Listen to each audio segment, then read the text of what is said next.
নমস্কার বন্ধুরা, দেখো আমার বরমশার কাণ্ড দেখো। একদম সকাল সকালে বাজারে গেল, বলে গেল যে তুমি ডাল রান্না করো, আমি বেসন নিয়ে আসবো, চালি গুঁড়ো নিয়ে আসবো, বেগুনি আর মসুরির ডাল করবা।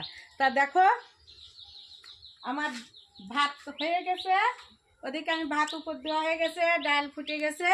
উনি এখন কি করেছে, ওনার কাণ্ড দেখলি মানে অবাক হয়ে যাবা। দেখো ছেলে বাড়ি নাই, আমি ভাবছি ছেলে বাড়ি নাই, একটু কীর্তনে যাবো আজকাল, মানে কোনো রান্না ঝামেলা টামেলা করবো না। দেখো আমার বরমশাই কি করেছে, এই দেখো লাটা মাছ দেখে আর লোক সামলাতে পারে না, তাই দেখো লাটা মাছ নিয়ে এসছে। দেখো কতগুলো লাটা মাছ। তা এখন উনি লাটা মাছের আলু ভাঙা খাবেন। তাহলে এখন কি করব, তাহলে ডাল তো রান্না করাই হয়ে গেল, প্রায় ফুটে গেছে। এখন আমার লাটা মাছের আলু ভাঙাই করতে হবে। তা আমি এখন লাটা মাছগুলো কুটি নিয়ে আসি। এখন বরমশাই যখন বলছে নিয়ে এসছে, তখন তো আর মাছ ফেলে দিতে পারছি না। তা আমি এখন মাছগুলো সুন্দর করে কুটি ধুয়ে নিয়ে আসি।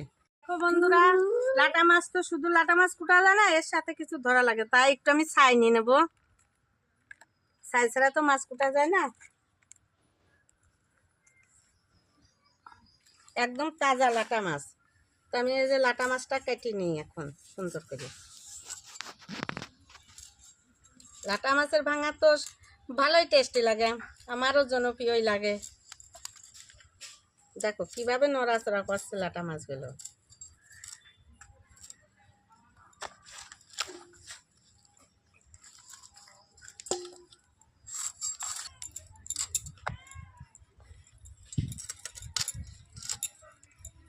লাটা মাছ ধুয়ে নিয়ে এসে ওই যে সব কিছু দিয়ে লবণ হলুদ দিয়ে মাখিয়ে যে লাটা মাছ ভাজতে শুরু করে দিচ্ছি।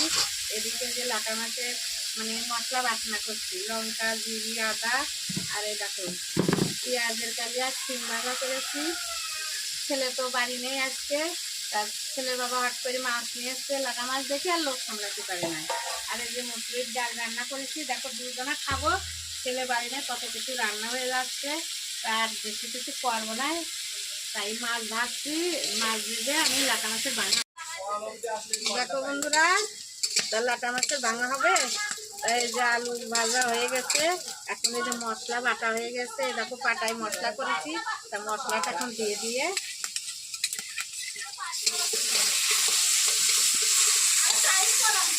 মাছগুলো দিয়ে দিচ্ছি।